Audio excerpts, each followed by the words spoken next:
চলো।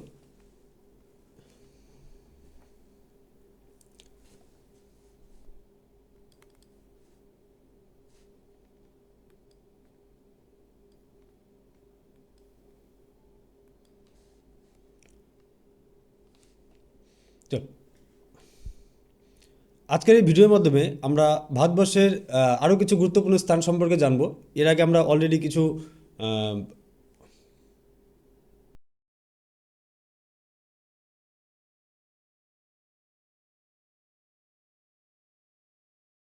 আজকের এই ভিডিওর মাধ্যমে আমরা ভারতবর্ষের আরও কিছু গুরুত্বপূর্ণ স্থান সম্পর্কে দেখব এবং সেই সমস্ত স্থান থেকে বিভিন্ন চাকরির পরীক্ষায় যে সমস্ত প্রশ্ন আসে, ঠিক আছে, এক এক করে সেগুলো আমরা দেখার চেষ্টা করব। ঠিক আছে, তো চলো শুরু করা যাক।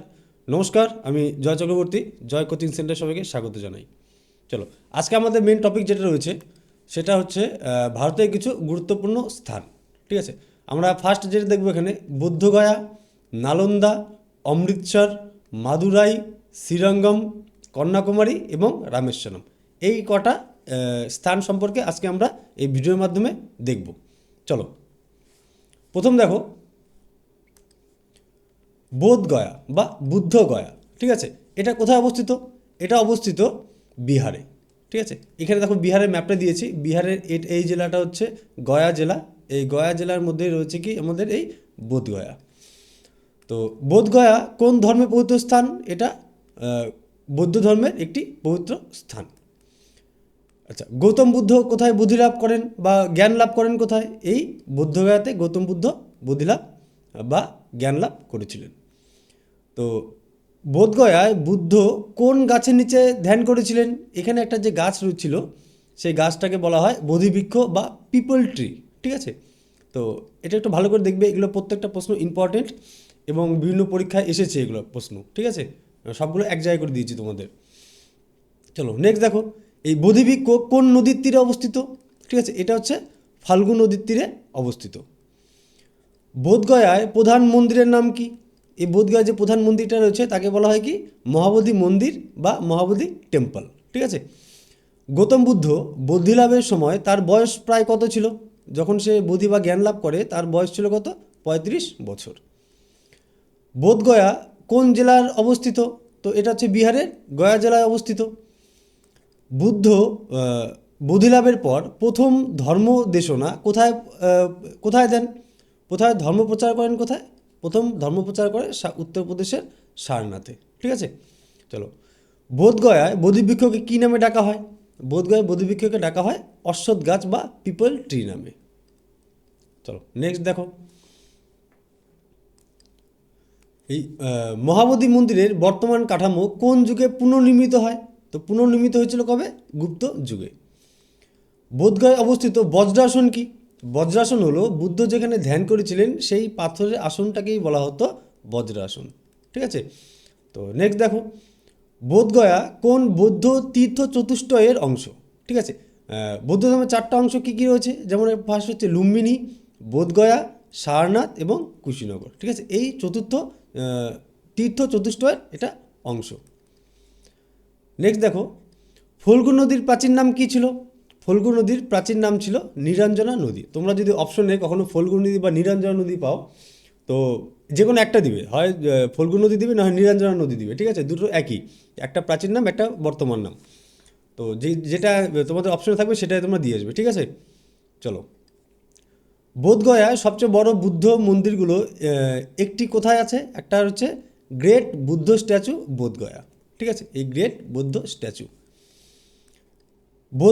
বোধগয়া নামের অর্থ কী? যেখানে বুদ্ধ জ্ঞান লাভ করেছিলেন তাকে বলা হয় বোধগয়া। আচ্ছা, চলো এবার আমরা একটু রিভাইজ করে নিই একবার। ঠিক আছে, বোধগয়া কোথায় অবস্থিত? বিহারে। বৌদ্ধ ধর্মের সঙ্গে যুক্ত। গৌতম বুদ্ধ বোধিলাভ বা জ্ঞান লাভ করেছিলেন কোথায়? বোধিবৃক্ষ বা পিপল ট্রির নিচে। কোন নদীর তীরে? ফল্গু নদী। মন্দিরটা যে রয়েছে তাকে বলা হয় কি মহাবোধি মন্দির। 35 বছর বয়সে সে বোধিলাভ করেছিল। কোথায় অবস্থিত? বিহারের গয়া জেলায়। প্রথম ধর্মপ্রচার করে সারনাথে। যে গাছটা যে গাছের নিচে তিনি জ্ঞান লাভ করেছেন বা বোধি লাভ করেছেন তাকে বলা হয় অশ্বত্থ গাছ। ঠিক আছে, আর গুপ্ত যুগে সংস্কার হয়েছিল। সংস্কার হচ্ছিল গুপ্ত যুগে। বসার যে আসন তাকে বলা হয় কি বজ্রাসন, পাথরের যেটা আসন ছিল। আর চতুর্থ তীর্থ চতুষ্টয় কী কী? লুম্বিনী, বোধগয়া, সারনাথ, কুশীনগর। ঠিক আছে, ফলগুণিত অপর নাম নিরঞ্জনা নদী। আর হচ্ছে গ্রেট বুদ্ধ স্ট্যাচু কোথায়? বোধগয়া অবস্থিত। আর বুদ্ধ নাম অর্থ যেখানে বুদ্ধ জ্ঞান লাভ করেছিলেন। ঠিক আছে, তো এ কটা জিনিস তোমাদের মনে রাখবে একটু বুদ্ধগয়া থেকে। ঠিক আছে, এখান থেকে তোমরা মোটামুটি সবকটি পেয়ে যাবে, যেগুলো আসার চান্স আছে আর কি।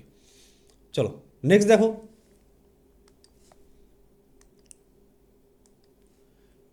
বুধগয়া হয়ে গেল, এবার বুদ্ধগয়া। এবার আমাদের হবে যেটা, সেটা হচ্ছে নালন্দা।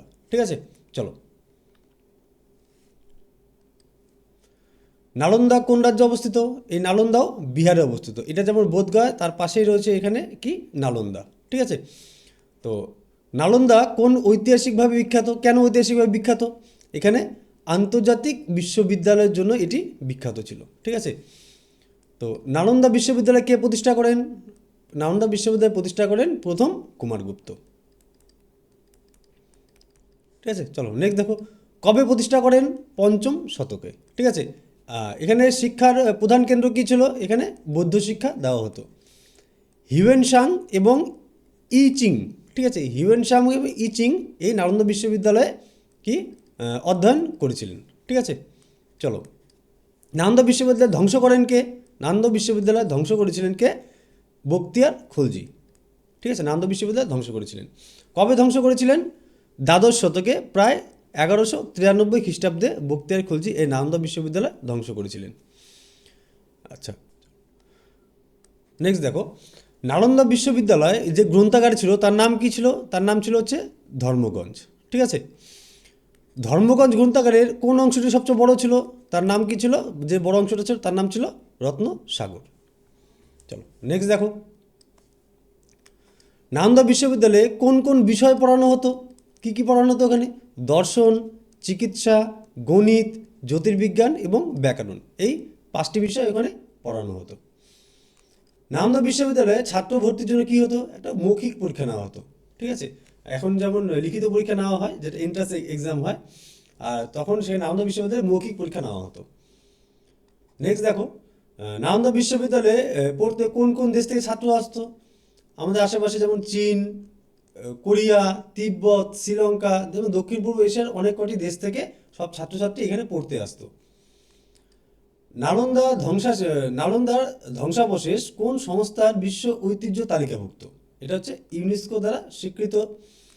এটা পুনঃপ্রতিষ্ঠা করা কোন সালে? 2010 সালে আইন পাস করা হয়েছিল। ঠিক আছে, নালন্দা নামের অর্থ কি? নালন্দা নামের অর্থ হচ্ছে জ্ঞান দানকারী। ঠিক আছে, নালন্দা নামের অর্থ জ্ঞান দানকারী। নালন্দা বিশ্ববিদ্যালয়ে কোন সাম্রাজ্যের পৃষ্ঠপোষকতায় বিকশিত হয়েছিল? প্রথমে গুপ্ত সাম্রাজ্য, পরবর্তীতে পাল সাম্রাজ্য। ঠিক আছে, আচ্ছা, এবার এটা একবার আমরা রিভাইজ করে নিই। 1 মিনিট। নালন্দা কোথায় অবস্থিত? বিহারে। এখানে আন্তর্জাতিক মানে একটি বিশ্ববিদ্যালয় ছিল। নির্মিত হয়েছিল কখন? গুপ্ত যুগে। কে নির্মাণ করেছিল? কুমারগুপ্ত, পঞ্চম শতকে। এখানে বৌদ্ধ শিক্ষা দেওয়া হতো। হিউয়েন সাং, ই চিং এখানে অধ্যয়ন করতে এসেছিলেন। ধ্বংস করে বখতিয়ার খলজি দ্বাদশ শতকে, প্রায় 1193 সালে। এখানে একটা গ্রন্থাগার ছিল যেটার নাম হচ্ছে ধর্মগঞ্জ। ঠিক আছে, এবং ধর্মগঞ্জের সব থেকে বড় একটা অংশ ছিল, সেটা হচ্ছে রত্নসাগর। আর এখানে কি কি বিষয় পড়ানো হতো? এখানে পড়ানো হতো কি? দর্শন, চিকিৎসা, গণিত, জ্যোতির্বিজ্ঞান এবং ব্যাকরণ। কঠোর মৌখিক পরীক্ষার মাধ্যমে এখানে ভর্তি হতে হতো। চীন, কোরিয়া, তিব্বত, শ্রীলঙ্কা এবং দক্ষিণ পূর্ব এশিয়া আরও অনেক দেশের ছাত্রছাত্রী যারা ছিলেন তারা এখানে পড়তে আসতেন। ইউনেস্কো দ্বারা স্বীকৃত, 2010 সালে পুনর্নির্মাণ করা হয়। অর্থ কি? নালন্দা অর্থ হচ্ছে জ্ঞানদানকারী। গুপ্তযুগ, পরবর্তীতে পাল যুগে এটা বিকশিত হয়েছিল। পরবর্তীতে বখতিয়ার খলজি এটা ধ্বংস করে। ঠিক আছে, তো চলো এবার নেক্সট দেখে নিই।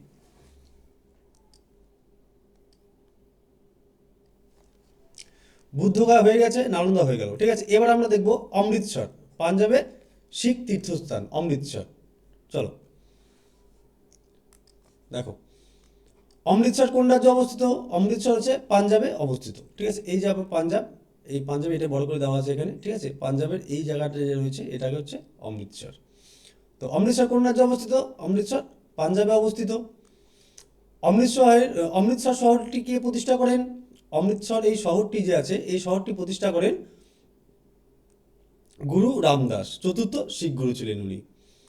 অমৃতসর শহরের নামকরণ কোন পবিত্র কুণ্ডের নামে হয়? ঠিক আছে, এই যে পবিত্র একটা কুণ্ড এসে গেছে, জলাশয় রয়েছে, একে বলা হয় কি? অমৃত সরোবর। ঠিক আছে, এটা কি বলা হয়? অমৃত সরোবর। স্বর্ণ মন্দির কোথায় অবস্থিত? ঠিক আছে, এই যে স্বর্ণ মন্দির, এটা কোথাও? পাঞ্জাবের অমৃতসরে অবস্থিত স্বর্ণ মন্দির। স্বর্ণ মন্দিরের প্রকৃত নাম কি? এই স্বর্ণ মন্দির যেটা রয়েছে তার প্রকৃত নাম হচ্ছে হরমন্দির সাহিব। ঠিক আছে, হরমন্দির সাহিব, এর প্রকৃত নাম কি ছিল? হরমন্দির সাহিব। স্বর্ণ মন্দির কোন ধর্মের পবিত্র স্থান? শিখ ধর্ম।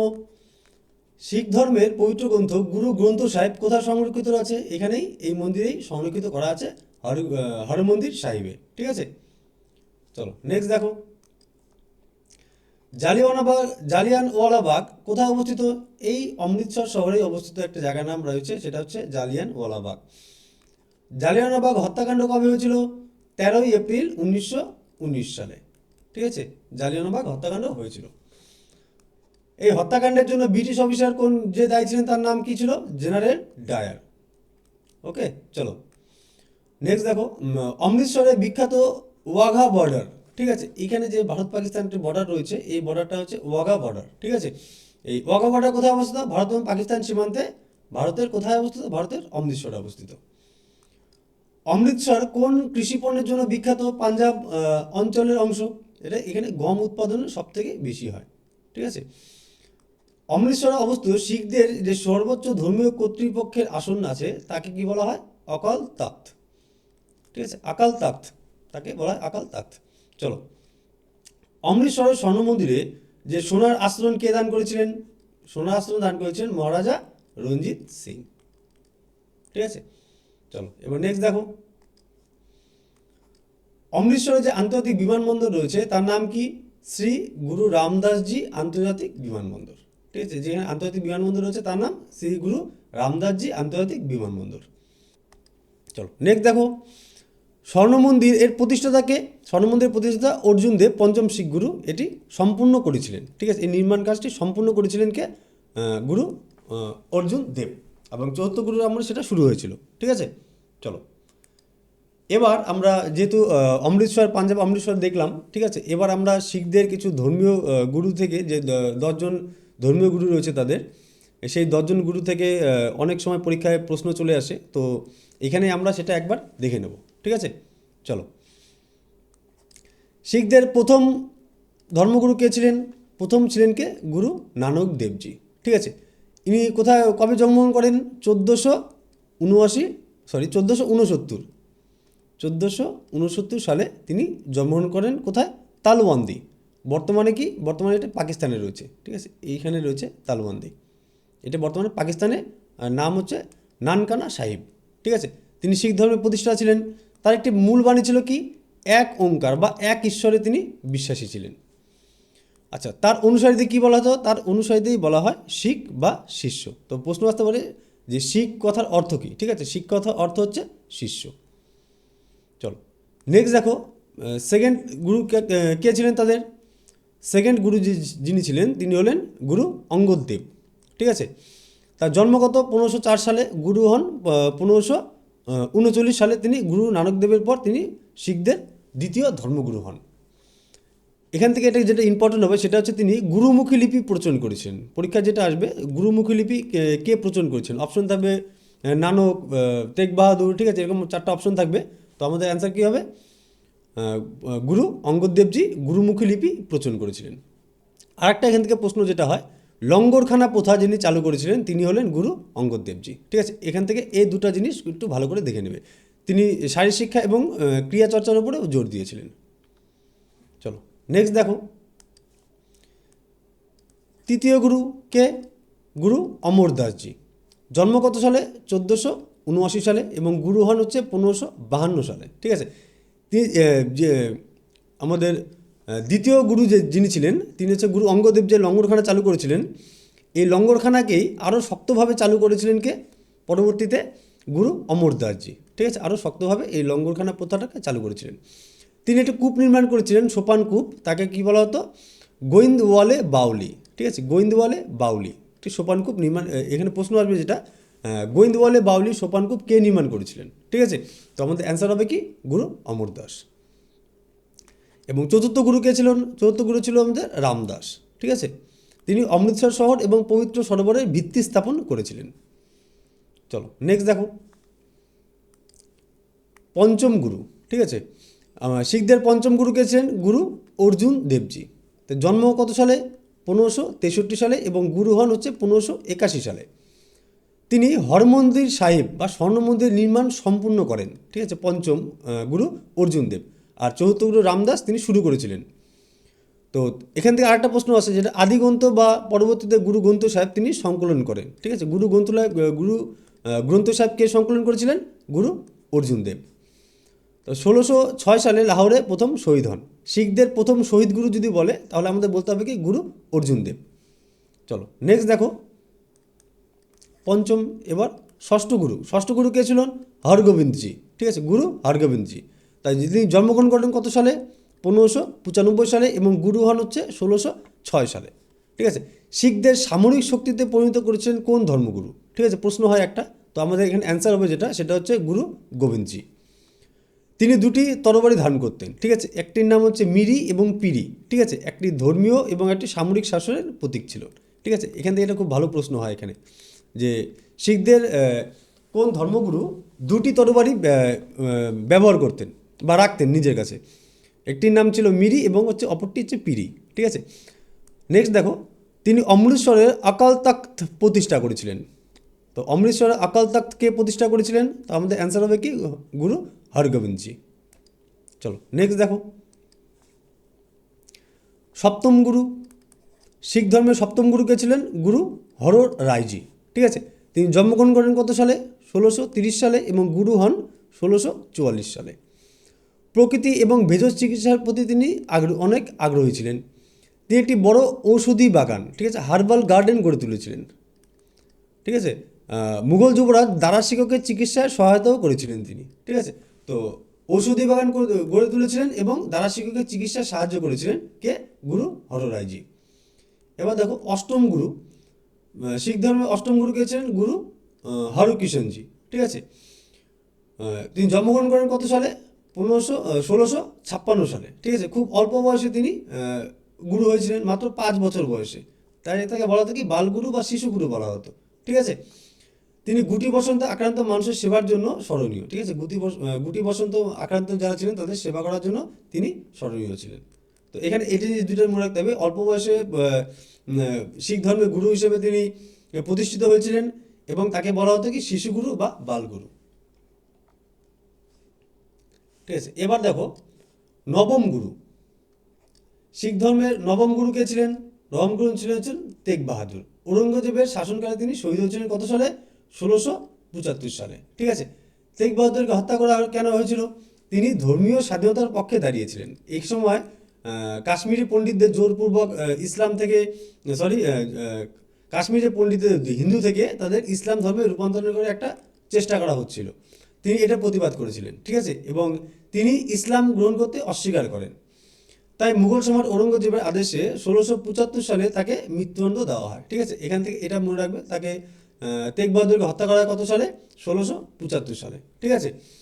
তো নবম গুরু ছিলেন তিনি। কে হত্যা করেন? ঔরঙ্গজেব। কি হিন্দ কি চাদর বা ধর্ম রক্ষার ঢাল, ঠিক আছে। এখানে এটা তার কবে তাকে হত্যা করা হয়েছিল, কে হত্যা করেছিল এবং কততম তিনি ধর্মগুরু ছিলেন, ঠিক আছে। এই কটা জিনিস মনে রাখবে। দেখো এবার দেখো শিখদের দশম গুরু। দশম গুরু কে ছিলেন? গুরু গোবিন্দ সিংজি, তিনি দশম গুরু।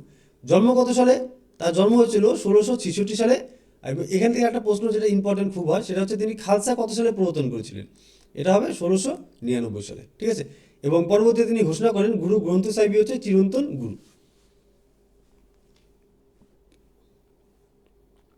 চলো একবার এই অমৃতসর এবং অমৃতসর শহরের গুরুত্বপূর্ণ কিছু প্রশ্ন এবং যে আমরা 10 জন শিখ ধর্মগুরু সম্পর্কে যে জানলাম সেটা একবার রিভাইজ করে নিই, ঠিক আছে। চলো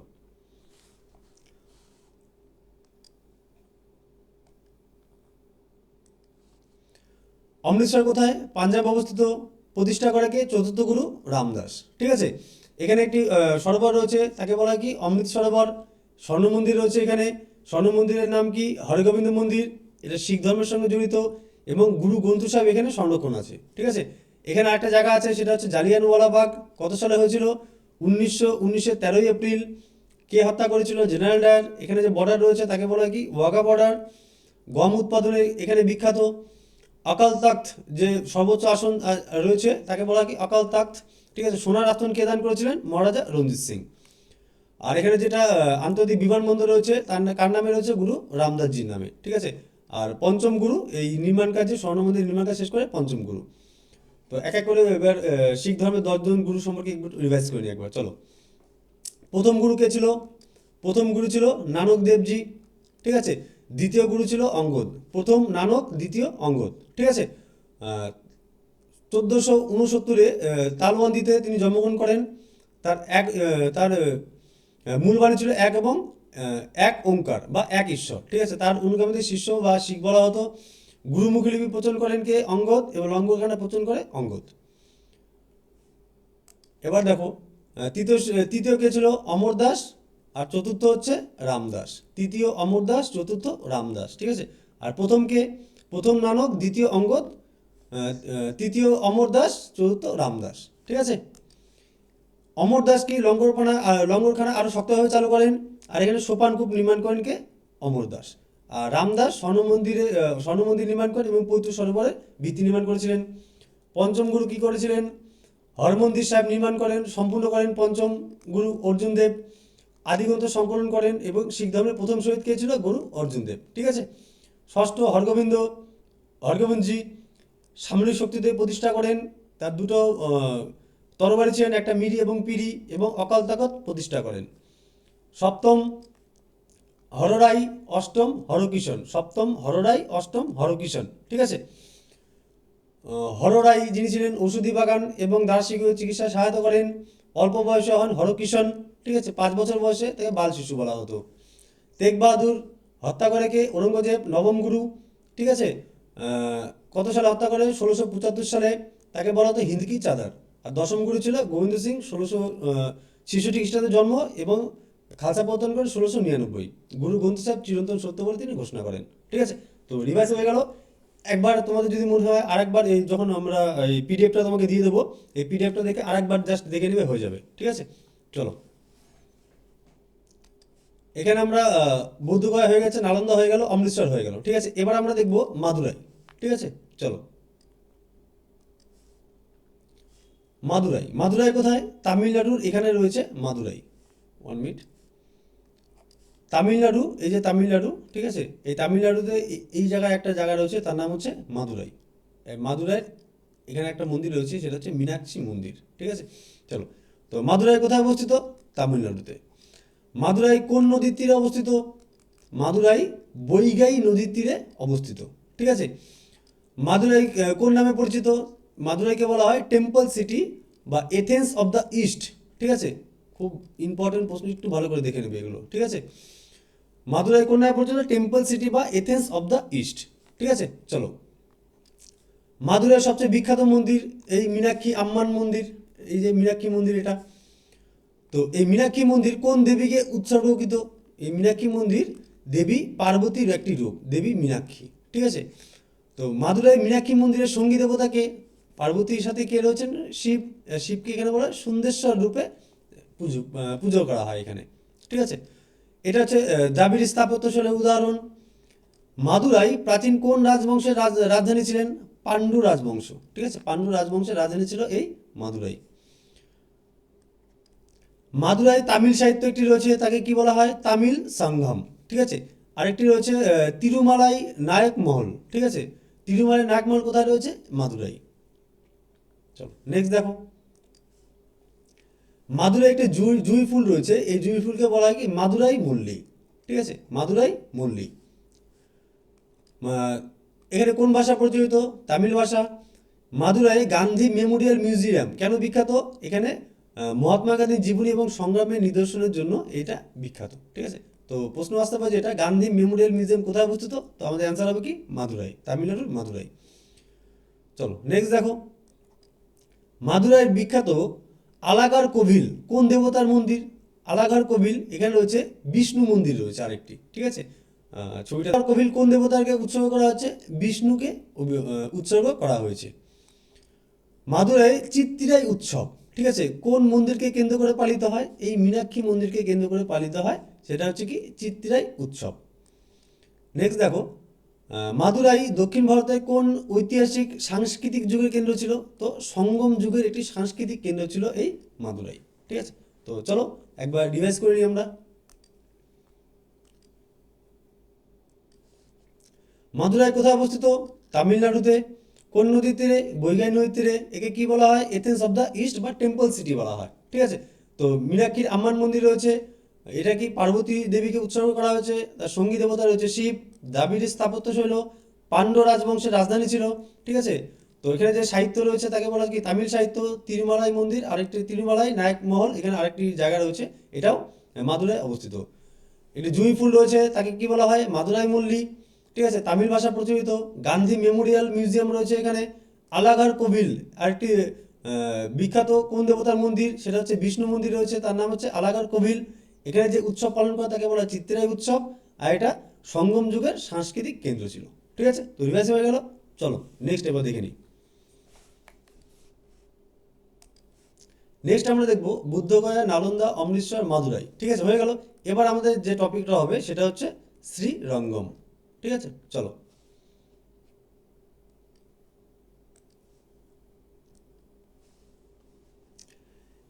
শ্রীরঙ্গম, 1 মিনিট। শ্রীরঙ্গম কোন রাজ্যে অবস্থিত?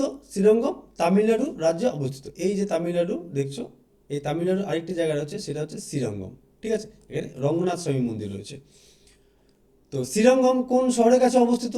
এই শ্রীরঙ্গম হচ্ছে তিরুচিরাপল্লী একটি শহর রয়েছে, তার কাছেই অবস্থিত শ্রীরঙ্গম। ঠিক আছে, শ্রীরঙ্গম কোন নদীর মাঝখানে দ্বীপে অবস্থিত? একদিকে রয়েছে কি কাবেরী নদী, আর একদিকে কোল্লিদম নদী। ঠিক আছে, এই দুটি নদীর মাঝখানে রয়েছে শ্রীরঙ্গম। শ্রীরঙ্গম কেন বিখ্যাত? রঙ্গনাথ স্বামীর মন্দিরের জন্য বিখ্যাত। এই রঙ্গনাথ স্বামী মন্দির কোন দেবতার উৎসর্গ করা হয়েছে? ভগবান বিষ্ণুকে উৎসর্গ করা হয়েছে। ঠিক আছে, রঙ্গনাথ রূপে। শ্রীরঙ্গম মন্দির কোন বৈষ্ণব তীর্থের অন্তর্ভুক্ত? এই 108টি যে এটা বৈষ্ণব তীর্থ রয়েছে তার মধ্যে এটা প্রথম এবং প্রধান হচ্ছে শ্রীরঙ্গম মন্দির।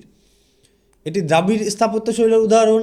ঠিক আছে, বিশ্বের অন্যতম বৃহত্তম কার্যকর হিন্দু মন্দির কমপ্লেক্স। ঠিক আছে, এটা হচ্ছে শ্রীরঙ্গমের রঙ্গনাথ স্বামী মন্দির।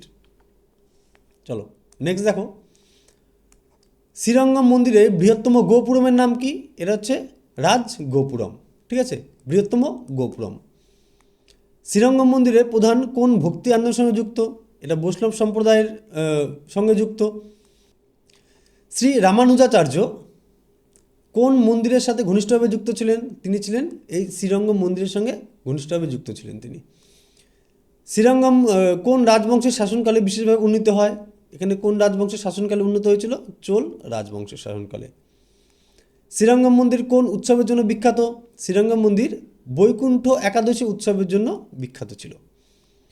শ্রীরঙ্গমের প্রাচীন নাম কি? তিরুভারাঙ্গম। শ্রীরঙ্গমের প্রাচীন নাম তিরুভারাঙ্গম। শ্রীরঙ্গম মন্দিরের বিষ্ণুর মূর্তি কোন ভঙ্গিতে সাহিত্য রয়েছে? একটা বিষ্ণু যে নাগের উপরে শুয়ে থাকে, ওই সাহিত্য ভঙ্গিটা যেটা রয়েছে অনন্ত শয়ন। ঠিক আছে, অনন্ত শয়ন ভঙ্গিতে তিনি এই মন্দিরে শুয়ে আছেন, বিরাজমান তিনি।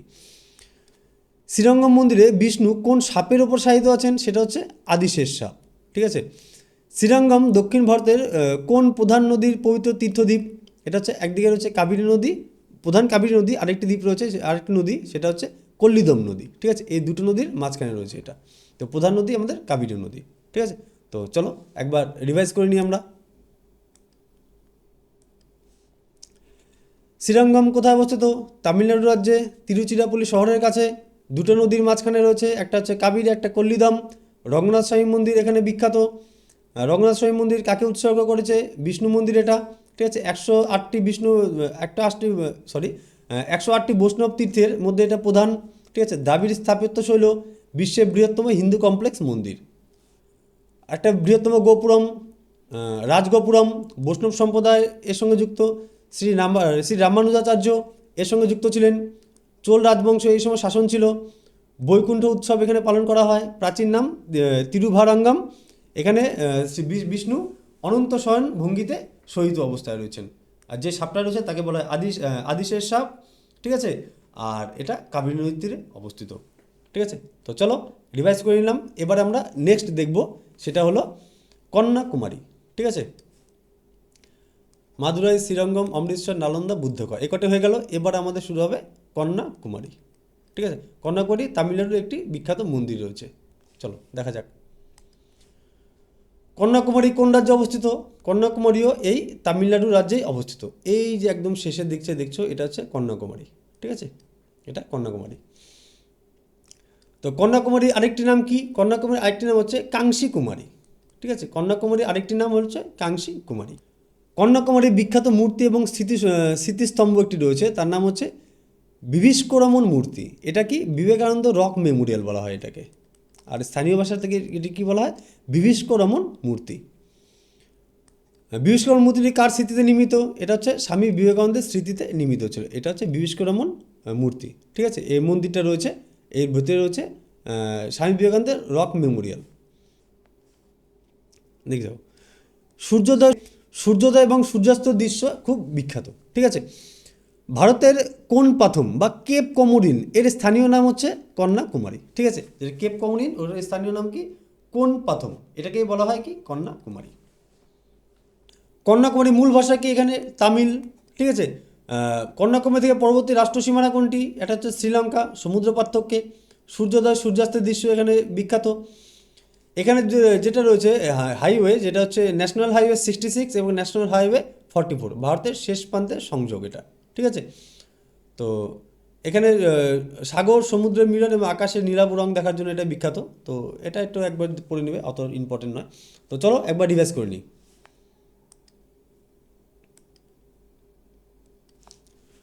কন্যাকুমারী কোথায় অবস্থিত? তামিলনাড়ুতে। ঠিক আছে, এর আরেকটি নাম হচ্ছে কাংসিকুমারী। অন্দর সমুদ্র, বায়ু সমুদ্র এবং ভারত মহাসাগরের মিলনস্থল। বিবেকানন্দ রক মেমোরিয়াল এখানে রয়েছে। ঠিক আছে, স্বামী বিবেকানন্দ উৎসর্গ করা হয়েছে। এখানে আরেকটি স্মৃতিসৌধ রয়েছে, সেটা হচ্ছে থিরুজগ্নিভি লক্ষ্মীনারায়ণ মন্দির। ঠিক আছে, সূর্যোদয় সূর্যাস্ত এখানে বিখ্যাত। এটা কেপ কমোডিনের আরেকটি নাম হচ্ছে কন্যাকুমারী। এখানে তামিল ভাষা প্রচলিত। এখান থেকে যে পরবর্তী রাষ্ট্র সীমানা শ্রীলঙ্কা, সূর্যোদয় সূর্যাস্ত এখানে বিখ্যাত। এবং NH-66 এবং NH-44 এখানে রয়েছে, ভারতের শেষ প্রান্তের সঙ্গে সংযোজিত। চলো নেক্সট দেখি নিই একবার। কন্যাকুমারী হয়ে গেল। এবার আমরা দেখব লাস্ট আমাদের যেটা রয়েছে আজকে, সেটা হচ্ছে রামেশ্বরম। চলো 1 মিনিট। এই রামেশ্বরম কোথায় অবস্থিত? রামেশ্বরম তামিলনাড়ু রাজ্যেই অবস্থিত। এখানে একটি মন্দির রয়েছে, সেটা হচ্ছে রামনাথ স্বামী মন্দির। তাকে লর্ড শিবকে উৎসর্গকৃত। ঠিক আছে, এই যে রামনাথ স্বামী মন্দির শিবকে উৎসর্গ করা হয়েছে। এখানে একটা দ্বীপ রয়েছে, সেটা হচ্ছে এই পাম্বান দ্বীপ। ঠিক আছে, এই পাম্বান দ্বীপ রামেশ্বরম এই পাম্বান দ্বীপেরই একটি অংশ। রামেশ্বরম হচ্ছে হিন্দু চারধামের একটি। ঠিক আছে, আচ্ছা এখানে বলো তো আমাদের হিন্দু যে চারধাম রয়েছে কি কি? ফার্স্ট আমাদের রয়েছে বদ্রীনাথ। ঠিক আছে, বদ্রীনাথ। দ্বিতীয়ত যেটা রয়েছে সেটা হচ্ছে দ্বারকা। তৃতীয়ত যেটা রয়েছে সেটা হচ্ছে জগন্নাথপুরী এবং চতুর্থ এটা আমাদের হচ্ছে রামেশ্বরম। ঠিক আছে, তো বদ্রীনাথ কোথায়? বদ্রীনাথ হচ্ছে উত্তরাখণ্ড। দ্বারকা কোথায়? গুজরাট। ঠিক আছে, আর জগন্নাথপুরী কোথায়? উড়িষ্যা। এবং রামেশ্বরম তামিলনাড়ু। চলো নেক্সট দেখো, রামনাথ স্বামী মন্দির ভারতের 12টি জ্যোতির্লিঙ্গের একটি অংশ। ঠিক আছে, বা হিন্দু ধর্মে যে 12টি জ্যোতির্লিঙ্গ রয়েছে তার মধ্যে একটি হচ্ছে কি? রামেশ্বরম। চলো নেক্সট দেখো, রামেশ্বরমে বঙ্গোপসাগর ও মান্নান সাগরের মাঝামাঝি অবস্থিত। ঠিক আছে, একদিকে রয়েছে বঙ্গোপসাগর, একদিকে মান্নান উপসাগর। ঠিক আছে, তার মাঝে রয়েছে কি? আমাদের রামেশ্বরম। এই রামেশ্বরমেই একজন আমাদের যে প্রাক্তন রাষ্ট্রপতি ছিলেন APJ আব্দুল কালাম এখানে জন্মগ্রহণ করেন। ঠিক আছে, ভারতের প্রথম সমুদ্র সেতু এটা তৈরি করা হয়েছিল।